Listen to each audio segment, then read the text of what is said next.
बहन का करवा चौथ। सुनो जी, हमारी दोनों बेटियां शादी के लायक हो चुकी हैं।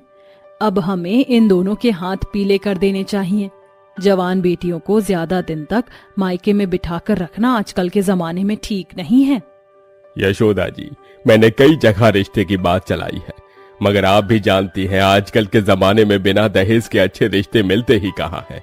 और अगर बात एक बेटी की होती तो जैसे तैसे कर्जा काट कर या फिर इधर उधर से लेके दे के शादी में लगा भी देते, मगर पता नहीं दो बेटियों की शादी कैसे होगी।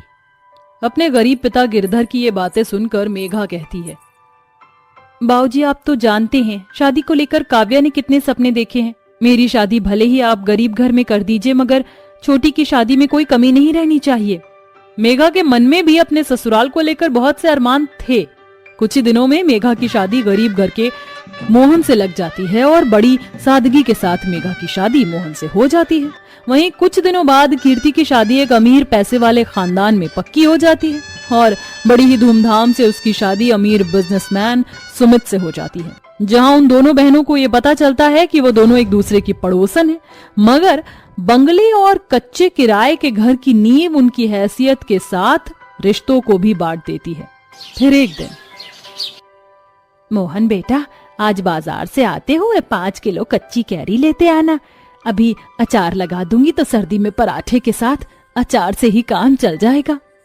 ठीक है माँ, शाम को फैक्ट्री से लौटते वक्त लेते आऊंगा कच्ची कैरी। मोहन जी, आज बनाने को एक भी सब्जी नहीं थी, इसमें बस रोटी है। बाहर से 10 रुपए के छोले लेकर खा लीजिएगा।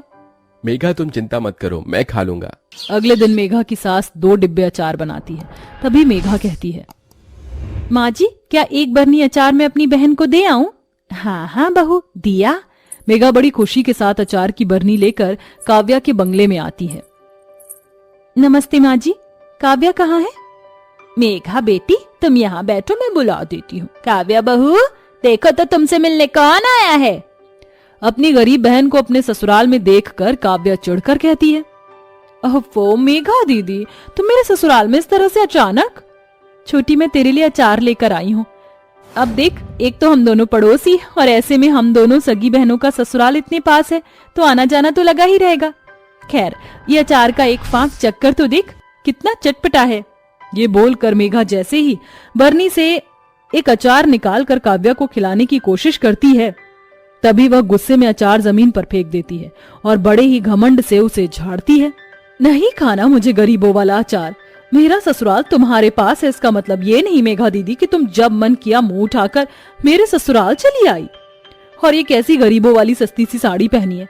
तुमने क्यों अपनी बहन के अमीर ससुराल में बेइज्जती करवाने पर तुली हो?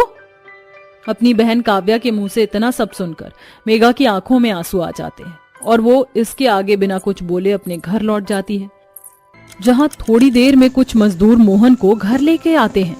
हे भगवान, हाजी ये क्या हुआ आपके पैर में? भाभी जी, मोहन फैक्ट्री माँ मशीन पर काम करत रहे, तभी कछु मजदूरन के हाथ से छुटकर मशीन ई के पैर पर गिर गई। मशीन बड़ी चौक थी इसलिए इका एक पैर ना ही रहा। उस पल मेघा की जिंदगी में जैसे दुखों का पहाड़ टूट पड़ा था। अब घर की सारी जिम्मेदारियां पूरी तरह मेघा पर आ गई थी। ऐसे में घर का खर्च चलाने के लिए वो मजबूर होकर कुछ घरों में झाड़ू पोछा करने के साथ साथ कोठी में रोटी बनाने का काम भी करने लगती है।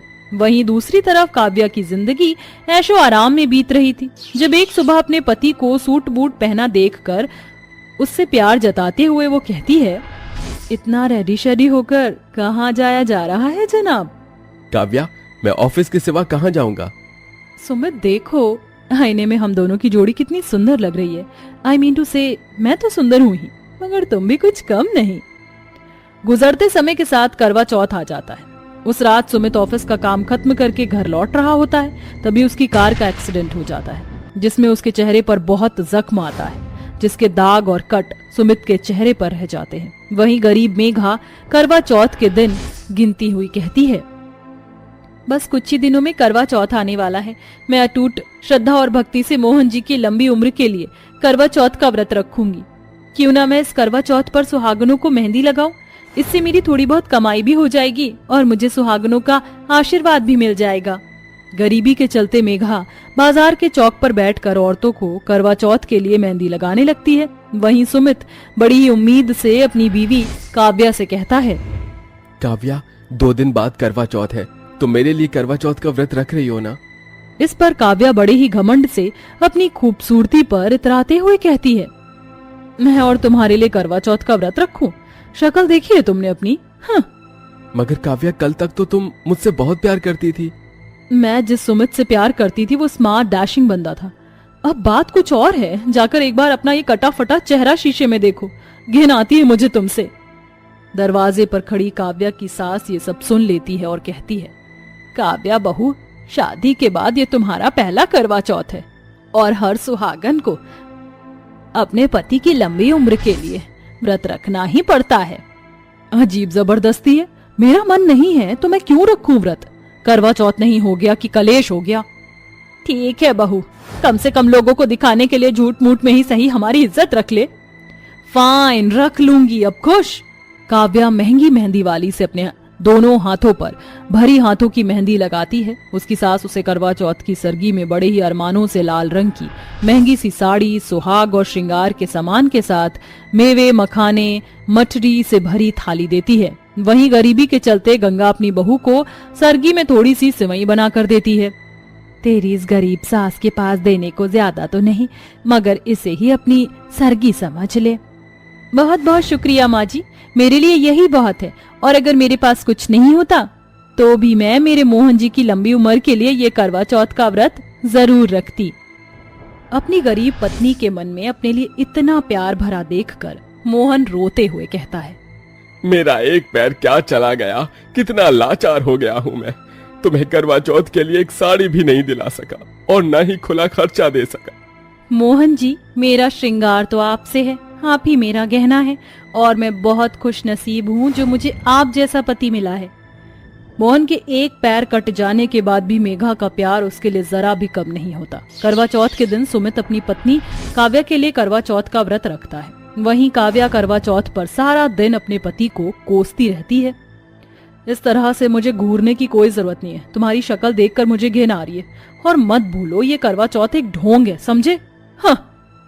सभी दरवाजे पर सुहागी की थाली लिए खड़ी मेघा सब कुछ सुन लेती है। सुमित जी, क्या काव्या ने जो कहा वो सच है?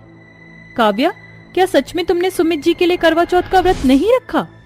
हाँ, नहीं रखा, क्योंकि ये कोई हूर का परा नहीं जिसके लिए मैं भूखी प्यासी रहूं। इस शादी को मैं घिस पिट कर निभा रही हूँ। काव्या, ये तुम कैसी बातें कर रही हो? सिर्फ इसलिए कि सुमित जी का चेहरा पहले जैसा नहीं रहा, तुम्हारा प्यार एक पल में उनके लिए खत्म हो गया? प्यार दिल देखकर किया जाता है, शक्ल से नहीं। और करवा चौथ पति पत्नी के प्यार का टूट बंधन है। मेरी बहन, काश कि मैं जो देख पा रही हूँ तुम भी देख पाती कि सुमित जी तुमसे कितना प्यार करते हैं। मेघा की बातें काव्या की आंखें खोल देती हैं और वो अपने पति के नाम का 16 श्रृंगार करके करवा चौथ की पूजा करके अपनी गलती के लिए माफी मांगती है। चौथ माता, मैंने जो गलती की उसके लिए मुझे माफ कर देना और मुझे ये वर देना माँ कि इस जन्म और आने वाले 7 जन्मों में मैं अपने सुमित की ही सुहागन बनूं। सुमित जी, मुझे माफ कर दीजिए, मैंने आपके लिए करवा चौथ का व्रत अच्छे से नहीं रखा। मगर मैंने तुम्हारे लिए करवा चौथ का व्रत रखा है काव्या। अपने पति को पानी नहीं पिलाओगी? आपने मुझे बताया भी नहीं कि आप मेरे लिए भूखे हैं, इतना प्यार करते हैं मुझसे। ये कहते हुए काव्या की आंखों में खुशी के आंसू बहने लगते हैं। वहीं मेघा भी पति के साथ करवा चौथ मनाती है। इस तरह दोनों अमीर गरीब बहनों का पहला करवा चौथ बीत